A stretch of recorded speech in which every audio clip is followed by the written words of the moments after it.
यह छवि ट्रांसक्रिप्शन प्रक्रिया को दर्शाती है, जिसमें आरएनए पॉलीमरेज डीएनए से आरएनए का संश्लेषण करता है।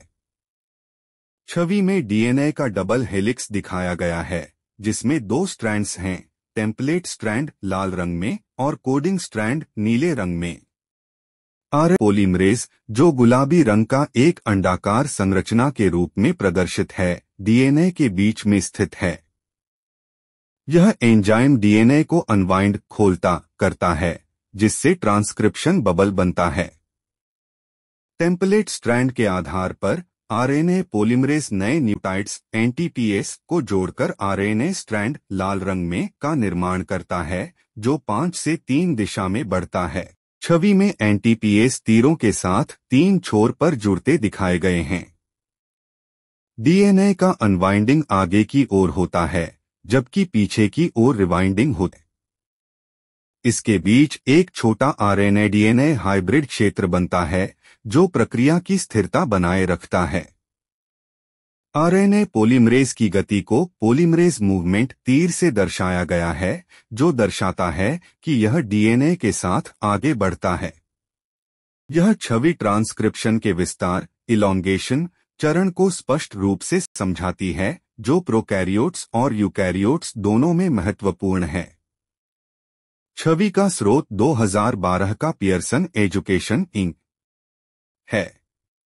ट्रांसक्रिप्शन की परिभाषा और महत्व। ट्रांसक्रिप्शन वह जैविक प्रक्रिया है जिसमें डीएनए के एक खंड से पूरक आरएनए अणु का निर्माण होता है। यह प्रक्रिया प्रोटीन संश्लेषण का पहला और सबसे महत्वपूर्ण चरण है, जो आनुवंशिक जानकारी डीएनए से आरएनए के रूप में व्यक्त करता है। प्रोकैरियोट्स जैसे बैक्टीरिया और आर्किया में यह प्रक्रिया यूकैरियोट्स की तुलना में सरल होती है, क्योंकि प्रोकैरियोट्स में नाभिक न्यूक्लियस अनुपस्थित होता है।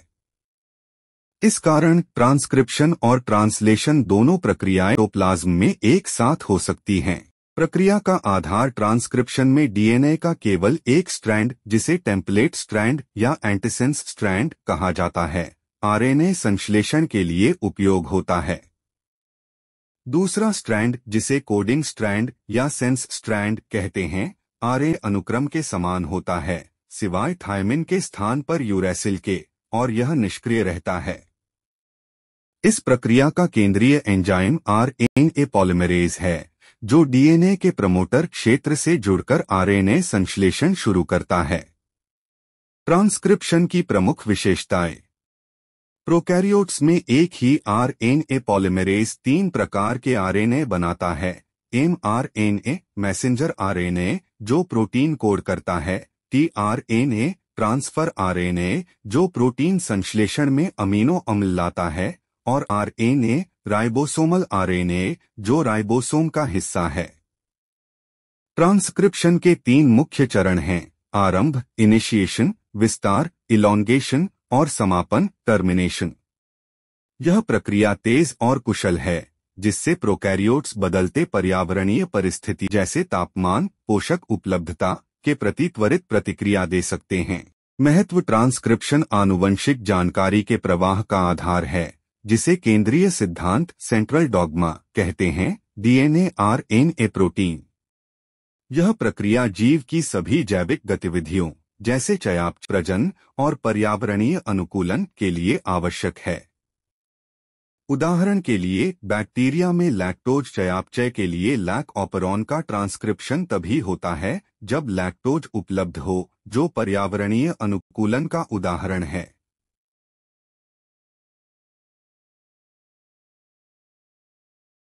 आरएनए पॉलीमरेज और उपाइकाइयां। आरएनए पॉलीमरेज की संरचना। प्रोकैरियोट्स में ट्रांसक्रिप्शन का प्रमुख एंजाइम आरएनए पॉलीमरेज एक जटिल बहुउपाइकाई मल्टीसबयूनिट प्रोटीन है। यह 5 मुख्य उपाइकाइयों से मिलकर बना होता है, 2 इकाइयां और सिग्मा फैक्टर। इन उपाइकाइयों का संयोजन आरएनए पॉलीमरेज को इसकी कार्यक्षमता और विशिष्टता प्रदान करता है। उपाइकाइयों की भूमिकाएं। उपाइकाई 2 उपाइकाइयां एंजाइम की संरचना को स्थिर करती हैं और प्रमोटर क्षेत्र के साथ जुड़ सहायता करती हैं। ये नियामक प्रोटीनों के साथ भी सन्नाद इंटरैक्शन करती हैं। उपायिकाई यह न्यूक्लियोटाइड्स को जोड़ने और फॉस्फोडाइएस्टर बंध बनाने के लिए उत्प्रेरक केंद्र कैटालिटिक सेंटर प्रदान करती है। यह एंजाइम की सक्रिय साइट का हिस्सा। उपायिकाई यह डीएनए टेम्पलेट स्ट्रैंड को मजबूती से बांधती है और ट्रांसक्रिप्शन बुलबुले ट्रांसक्रिप्शन बबल की स्थिरता बनाए रखती है। उपायिकाई यह संरचनात्मक सहायता प्रदान करती है और एंजाइम को तह फोल्ड होने में मदद करती है। इसकी कार्यक्षमता बनी रहती है। सिग्मा फैक्टर यह प्रमोटर क्षेत्र को पहचानने में महत्वपूर्ण है। यह आरएनए पॉलीमरेज को डीएनए के सही स्थान पर बांधता है और ट्रांसक्रिप्शन की शुरुआत सुनिश्चित करता है। कोर और holo enzyme. Core enzyme 2 transcription के विस्तार और समापन चरणों के लिए जिम्मेदार है।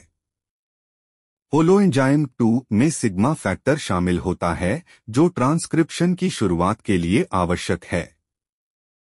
सिग्मा फैक्टर के अलग होने के बाद कोर एंजाइम आरएनए संश्लेषण को आगे बढ़ाता है। विशिष्टता और उदाहरण प्रोकैरियोट्स में सिग्मा फैक्टर की विभिन्न किस्में जैसे 7054 होती हैं जो विशिष्ट जीन समूहों के ट्रांसक्रिप्शन को नियंत्रित करती हैं। उदाहरण के लिए 70 साम जीनों के लिए उपयोग होता है, जबकि 54 नाइट्रोजन चयापचय से संबंधित जीनों के लिए। यह विशिष्टता प्रोकैरियोट्स को पर्यावरणीय संकेतों के आधार पर जीन अभिव्यक्ति को नियंत्रित करने में सक्षम बनाती है। महत्व आरएनए पॉलीमरेज की संरचना और उपायिकाइयों की क्षमता ट्रांसक्रिप्शन की सटीकता और गति के लिए महत्वपूर्ण है। इसकी जटिल संरचना यह सुनिश्चित करती है कि सही जीन सही समय पर व्यक्त हो जो जीव की उत्तरजीविता के लिए आवश्यक है। आरंभ इनिशिएशन चरण। प्रमोटर क्षेत्र और इसकी भूमिका ट्रांसक्रिप्शन की शुरुआत डीएनए के विशिष्ट अनुक्रम जिसे प्रमोटर कहते हैं से होती है। प्रोकैरियोट्स में प्रमोटर क्षेत्र में 2 मुख्य अनुक्रम होते हैं। -10 क्षेत्र प्रिब्नो बॉक्स इसका अनुक्रम ततात है जो ट्रांसक्रिप्शन शुरू होने के ठीक पहले लगभग 10 न्यूक्लियोटाइड्स पहले स्थित होता है। -35 क्षेत्र इसका सामान्य अनुक्रम टीटका का है जो ट्रांसक्रिप्शन शुरू होने से लगभग 35 न्यूक्लियोटाइड्स पहले होता है। ये क्रम आरएनए पॉलीमरेज के सिग्मा फैक्टर द्वारा पहचाने जाते हैं। प्रमोटर की ताकत स्ट्रेंथ इसकी अनुक्रमिक विशेषताओं पर निर्भर करती है। यदि यह आदर्श अनुक्रम से अधिक मेल खाता है तो ट्रांसक्रिप्शन की दर अधिक होती है। होलो एंजाइम का निर्माण sigma factor core RNA polymerase के साथ मिलकर होलो एंजाइम बनाता है। प्रमोटर से बंधन होलो एंजाइम प्रमोटर क्षेत्र से जुड़ता है जिसे क्लोज्ड कॉम्प्लेक्स कहते हैं। ट्रांसक्रिप्शन बबल का निर्माण डीएनए का डबल हेलिक्स खुलता है जिससे एक ट्रांसक्रिप्शन बुलबुला बनता है जो लगभग 12 से 17 न्यूक्लियोटाइड्स लंबा होता है। इसे ओपन कॉम्प्लेक्स कहते हैं। पहले न्यूक्लियोटाइड्स का संश्लेषण आरएनए पॉलीमरेज टेम्पलेट स्ट्रैंड के आधार पर पूरक राइबोन्यूक्लियोटाइड्स जोड़ना शुरू करें। यह प्रक्रिया 5-3 दिशा में होती है। सिग्मा फैक्टर का अलग होना। जब पहले कुछ न्यूक्लियोटाइड्स लगभग 10 जुड़ जाते हैं तो सिग्मा फैक्टर अलग हो जाता है और कोर एंजाइम विस्तार चरण में प्रवेश करता है। उदाहरण प्रमोटर की विशिष्टता का एक उदाहरण लैक ऑपरॉन है जो बैक्टीरिया में लैक्टोज चयापचय को नियंत्रित करता है। जब लैक्टोज मौजूद होता है तो आरएनए पॉलीमरेज प्रमोटर से जुड़कर लैक जीनों का ट्रांसक्रिप्शन शुरू करता है। महत्व आरंभ चरण ट्रांसक्रिप्शन की सटीक शुरुआत सुनिश्चित करते। प्रमोटर की संरचना और सिग्मा फैक्टर की विशिष्टता यह तय करती है कि कौन सा जीन कब और कितनी मात्रा में व्यक्त होगा। यह जीन अभिव्यक्ति के नियमन का प्राथमिक बिंदु है। विस्तार की प्रक्रिया विस्तार चरण में RNA polymerase DNA template strand के साथ 5-3 दिशा में आगे बढ़ता है और पूरक राइबोन्यूक्लियोटाइड्स जोड़ता जाता है। यह प्रक्रिया निम्नलिखित चरणों में होती है। न्यूक्लियोटाइड्स का जोड़ना। आरएनए पॉलीमरेज प्रत्येक न्यूक्लियोटाइड को टेम्पलेट स्ट्रैंड के आधार पर जोड़ता है। ए के साथ यू, टी के साथ ए, सी के साथ जी और जी के साथ सी। ट्रांसक्रिप्शन बबल का गतिशीलता। डीएनए का डबल हेलिक्स आरएनए पॉलीमरेज के आगे खुलता है और पीछे बंद होता जाता है। यह लगातार आगे बढ़ता है। आरएनए-डीएनए हाइब्रिड संश्लेषित आरएनए का एक छोटा हिस्सा लगभग 8 से 9 न्यूक्लियोटाइड्स डीएनए टेम्पलेट के साथ हाइब्रिड बनाता है, जो प्रक्रिया की स्थिरता सुनिश्चित करता है। प्रोकैरियोट्स में आरएनए पॉलीमरेज प्रति सेकंड लगभग 40 से 50 न्यूक्लियोटाइड्स जोड़ सकता है, जो बहुत तेज है। प्रोकैरियोट्स में ट्रांसक्रिप्शन और ट्रांसलेशन एक साथ हो सकते हैं, जिसे कपल्ड ट्रांसक्रिप्शन ट्रांसलेशन कहते हैं। जैसे ही एमएनए का 5 छोर बनता है, राइबोसोम उससे जुड़कर प्रोटीन संश्लेषण शुरू कर देता है। उदाहरण पॉलीसिस्ट्रॉनिक एमआरएनए। प्रोकैरियोट्स में एक ही एमआरएनए कई जीनों को कोड कर सकता है। उदाहरण लैक ऑपरॉन में लैकजेड, लेसी और लैके जीन। यह एक साथ कई प्रोटीनों का संश्लेषण संभव बनाता है। महत्व विस्तार चरण में सटीकता अत्यंत महत्वपूर्ण है, क्योंकि किसी भी त्रुटि से गलत आरएनए बन सकता है, जो प्रोटीन संश्लेषण को प्रभावित करेगा।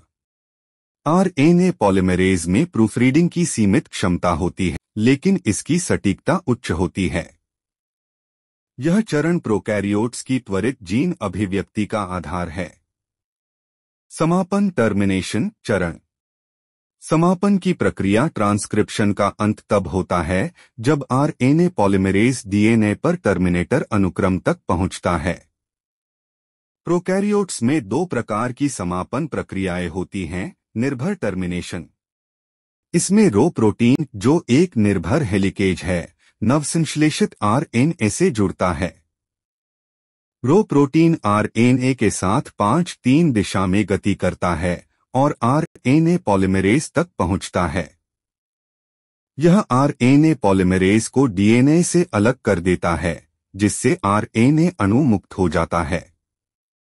यह प्रक्रिया उन जीनों में आम है जिनमें स्पष्ट टर्मिनेटर अनुक्रम नहीं होते।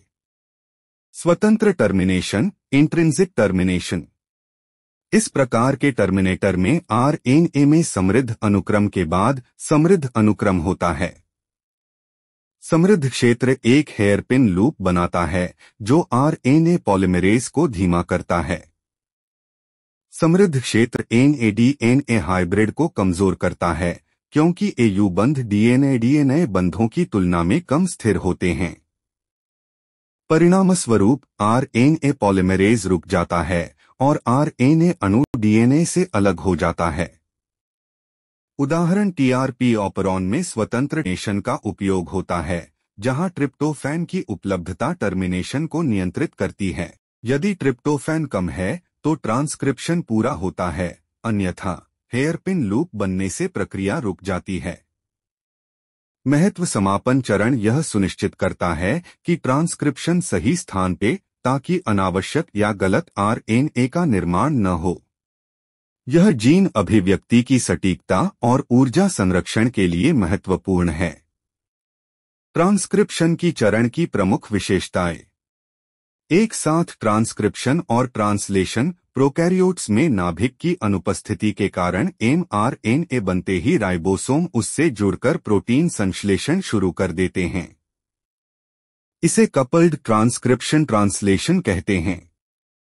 एकल आरएनए पॉलीमरेज। प्रोकैरियोट्स में केवल एक आरएनए पॉलीमरेज होता है, जो एमआरएनए, टीआरएनए और आरआरएनए तीनों का निर्माण करता है, जबकि यूकैरियोट्स में 3 अलग अलग आरएनए पॉलीमरेज I2-3 होते हैं। तेज और कुशल प्रक्रिया। प्रोकैरियोट्स में ट्रांसक्रिप्शन की गति 40 से 50 न्यूक्लियोटाइड्स सेकंड और एमआरएनए का तुरंत उपयोग इसे अत्यंत कुशल बनाता है। एमआरएनए की अल्प आयु। प्रोकैरियोट्स में एमआरएनए का जीवनकाल बहुत कम, कुछ मिनट होता है, जिससे जीन अभिव्यक्ति को त्वरित रूप से नियंत्रित किया जा सकता है। पॉलीसिस्ट्रॉनिक mRNA एक mRNA कई जीनों को कोड कर सकता है, जैसे लैक ऑपरॉन में, जो एक साथ कई प्रोटीनों का निर्माण संभव बनाता है। नियमन के तंत्र। प्रमोटर की ताकत। मजबूत प्रमोटर, जो आदर्श अनुक्रम से अधिक मेल खाते हैं, अधिक ट्रांसक्रिप्शन शुरू करते हैं। ऑपरेटर और नियामक प्रोटीन। ऑपरेटर क्षेत्र और रिप्रेसर एक्टिवेटर प्रोटीन जीन अभिव्यक्ति को नियंत्रित करते हैं। लैक ऑपरॉन में लैक्टोज की उपस्थिति में रिप्रेसर निष्क्रिय हो जाता है। टर्मिनेशन का नियमन। कुछ ऑपरॉन जैसे टीआरपी ऑपरॉन में टर्मिनेशन को पर्यावरणीय संकेतों जैसे ट्रिप्टोफैन की उपलब्धता के आधार पर नियंत्रित किया जाता है। उदाहरण अरा ऑपरॉन। जब अरेबिनोज उपलब्ध होता है तो यह नियामक प्रोटीन को निष्क्रिय कर देता है, जिससे ट्रांसक्रिप्शन शुरू होता है। यह प्रोकैरियोट्स की पर्यावरणीय अनुकूलन क्षमता को दर्शाता है। महत्व। प्रोकैरियोट्स की ये विशेषताएं उन्हें बदलते पर्यावरण में त्वरित और अनुकूलित प्रतिक्रिया सक्षम बनाती हैं, जो उनकी उत्तरजीविता और प्रजनन के लिए आवश्यक है। ट्रांसक्रिप्शन का नियमन। जीन अभिव्यक्ति का नियमन। प्रोकैरियोट्स में ट्रांसक्रिप्शन का नियमन जीन अभिव्यक्ति को पर्यावरणीय परिस्थितियों के अनुसार समायोजित करने के लिए महत्वपूर्ण है। यह नियमन कई स्तरों पर होता है। प्रमोटर स्तर पर नियमन। मजबूत प्रमोटर, जो आदर्श लगभग 10 से 35 अनुक्रमों से मेल खाते हैं, उच्च ट्रांसक्रिप्शन दर देते हैं। कमजोर प्रमोटर कम ट्रांसक्रिप्शन दर देते हैं।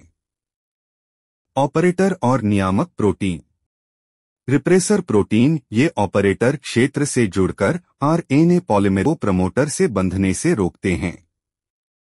उदाहरण लैक ऑपरॉन में लैकाई रिप्रेसर एक्टिवेटर प्रोटीन ये आरएनए पॉलीमरेज के बंधन को बढ़ावा देते हैं। उदाहरण अरा ऑपरॉन में अरा सी प्रोटीन। अटेन्युएशन कमजोर पड़ना। कुछ ऑपरॉनों जैसे टीआरपी ऑपरॉन में ट्रांसक्रिप्शन का नियमन आरएनए के हेयरपिन लूप बनने से होता है, जो पर्यावरणीय संकेतों जैसे ट्रिप्टोफैन की उपलब्धता पर निर्भर करता है। उदाहरण लैक ऑपरॉन। लैक्टोज की उपस्थिति में रिप्रेसर निष्क्रिय हो जाता है, जिससे ट्रांसक्रिप्शन शुरू होता है। टीआरपी ऑपरॉन ट्रिप्टोफैन की उच्च मात्रा में हेयरपिन लूप बनता है, जो ट्रांसक्रिप्शन को रोक देता है। महत्व। ट्रांसक्रिप्शन का नियमन प्रोकैरियोट्स को ऊर्जा और संसाधन कुशल उपयोग करने में मदद करता है। यह उन्हें पर्यावरणीय तनावों जैसे पोषक कमी, विषाक्त पदार्थ के प्रति त्वरित प्रतिक्रिया देने में सक्षम बनाता है। महत्व और निष्कर्ष। ट्रांसक्रिप्शन का जैविक महत्व। ट्रांसक्रिप्शन प्रोकैरियोट्स के लिए जीवन का आधार है, क्योंकि यह डीएनए की आनुवंशिक जानकारी को प्रोटीन संश्लेषण के लिए उपलब्ध कराता है। इसके प्रमुख योगदान निम्नलिखित हैं। प्रोटीन संश्लेषण का आधार mRNA प्रोटीन कोड करता है। rRNA राइबोसोम का ढांचा बनाता है और tRNA अमीनो अम्लों को सही क्रम में लाता है। जीन अभिव्यक्ति का नियमन। ट्रांसक्रिप्शन जीन अभिव्यक्ति का प्राथमिक नियंत्रण बिंदु है। प्रमोटर, ऑपरेटर और नियामक प्रोटीन यह करते हैं कि कौन सा जीन कब और कितनी मात्रा में व्यक्त होगा। पर्यावरणीय अनुकूलन। प्रोकैरियोट्स में ट्रांसक्रिप्शन की गति और नियमन उन्हें पर्यावरणीय परिवर्तनों जैसे पोषक उपलब्धता, तापमान के प्रति त्वरित प्रतिक्रिया देने में सक्षम बनाता है। उदाहरण लैक ऑपरॉन, टीआरपी ऑपरॉन। ऊर्जा संरक्षण। mRNA की अल्प आयु और पॉलीसिस्ट्रॉनिक mRNA का उपयोग ऊर्जा की बचत करता है, जो प्रोकैरियोट्स की दक्षता को बढ़ाता है। वैज्ञानिक और चिकित्सकीय महत्व। एंटीबायोटिक्स का लक्ष्य कई एंटीबायोटिक्स जैसे रिफैम्पिसिन आरएनए पॉलीमरेज को निशाना बनाकर बैक्टीरियल ट्रांसक्रिप्शन को रोकते हैं, जिससे बैक्टीरिया की वृद्धि रुक जाती है। Gene engineering. ट्रांसक्रिप्शन की समझ ने जीन क्लोनिंग और कॉम्बिनेंट डीएनए तकनीकों को संभव बनाया है। विकासात्मक अध्ययन। प्रोकैरियोट्स में ट्रांसक्रिप्शन की सादगी और यूकैरियोट्स में इसकी जटिलता की तुलना से जीवों के विकास को समझने में मदद मिलती है। निष्कर्ष ट्रांसक्रिप्शन प्रोकैरियोट्स में आनुवंशिक जानकारी के और जीवन की निरंतरता का आधार है। यह प्रक्रिया न केवल प्रोटीन संश्लेषण को संभव बनाती है, बल्कि पर्यावरणीय अनुकूलन और जीन अभिव्यक्ति के नियमन में भी महत्वपूर्ण भूमिका निभाती है। इसकी सादगी और दक्षता प्रोकैरियोट्स को पृथ्वी पर सबसे सफल जीवों में से बनाती है। ट्रांसक्रिप्शन की समझ ने जैव प्रौद्योगिकी, चिकित्सा और विकासात्मक जीव विज्ञान में क्रांतिकारी योगदान दिया है। प्रोकैरियोट्स बनाम यूकैरियोट्स में ट्रांसक्रिप्शन प्रमुख अंतर। स्थान प्रोकैरियोट्स में ट्रांसक्रिप्शन साइटोप्लाज्म में होता है, जबकि यूकैरियोट्स में नाभिक में। आरएनए पॉलीमरेज प्रोकैरियोट्स में एक आरएनए पॉलीमरेज होता है, जबकि यूकैरियोट्स में 3 RNA polymerase I2-3। mRNA processing prokaryotes में mRNA को कोई प्रोसेसिंग जैसे स्प्लाइसिंग, कैपिंग की आवश्यकता नहीं होती, जबकि यूकैरियोट्स में यह आवश्यक है। ट्रांसक्रिप्शन ट्रांसलेशन युग्मन प्रोकैरियोट्स में दोनों प्रक्रियाएं एक होती हैं, जबकि यूकैरियोट्स में नहीं। नियमन की जटिलता यूकैरियोट्स में ट्रांसक्रिप्शन का नियमन अधिक जटिल होता है, जिसमें ट्रांसक्रिप्शन फैक्टर, एनहांसर और साइलेंसर शामिल होते हैं। उदाहरण प्रोकैरियोट्स में लैक ऑपरॉन का ट्रांसक्रिप्शन सरल और त्वरित है, जबकि कैरियोट्स में होमियोबॉक्स जीनों का ट्रांसक्रिप्शन कई नियामक तत्वों द्वारा नियंत्रित होता है। महत्व प्रोकैरियोट्स और यूकैरियोट्स में ट्रांसक्रिप्शन की तुलना जीवों की जटिलता और विकास को समझने में मदद करती है। यह जैव प्रौद्योगिकी में भी उपयोगी है, जैसे बैक्टीरिया कॉम्बिनेंट प्रोटीन उत्पादन। ट्रांसक्रिप्शन के अनुप्रयोग। जैव प्रौद्योगिकी में उपयोग। रिकॉम्बिनेंट डीएनए तकनीक प्रोकैरियोट्स में ट्रांसक्रिप्शन की समझ ने इंसुलिन जैसे प्रोटीनों के उत्पादन को संभव बनाया है। एंटीबायोटिक विकास आरएनए पॉलीमरेज को लक्षित करने वाले एंटीबायोटिक्स जैसे रिफैम्पिसिन बैक्टीरियल ट्रांसक्रिप्शन को रोकते हैं। जीन थेरेपी ट्रांसक्रिप्शन के नियमन की समझ जीन थेरेपी में उपयोगी है। वैज्ञानिक अनुसंधान। ट्रांसक्रिप्शन की प्रक्रिया का अध्ययन बैक्टीरियल रोगजनन और प्रतिरोध रेजिस्टेंस समझने में मदद करता है। यह पर्यावरणीय अनुकूलन और माइक्रोबियल इकोलॉजी के अध्ययन में भी उपयोगी है। महत्व ट्रांसक्रिप्शन की समझ ने जैव प्रौद्योगिकी, चिकित्सा और पर्यावरण विज्ञान में क्रांतिकारी बदलाव लाए हैं। यह जीव विज्ञान के मूलभूत सिद्धांतों को समझने का आधार प्रदान करता है। अगर आपको कुछ अच्छा लगा हो तो कृपया इस वीडियो को लाइक करें, कमेंट बॉक्स में कमेंट करें या सवाल पूछें और इस चैनल को सब्सक्राइब करें। यह चैनल अंग्रेजी सीखने के वीडियो भी उपलब्ध कराता है, जरूर देखें। इस चैनल को अपने प्रियजनों के साथ शेयर करें।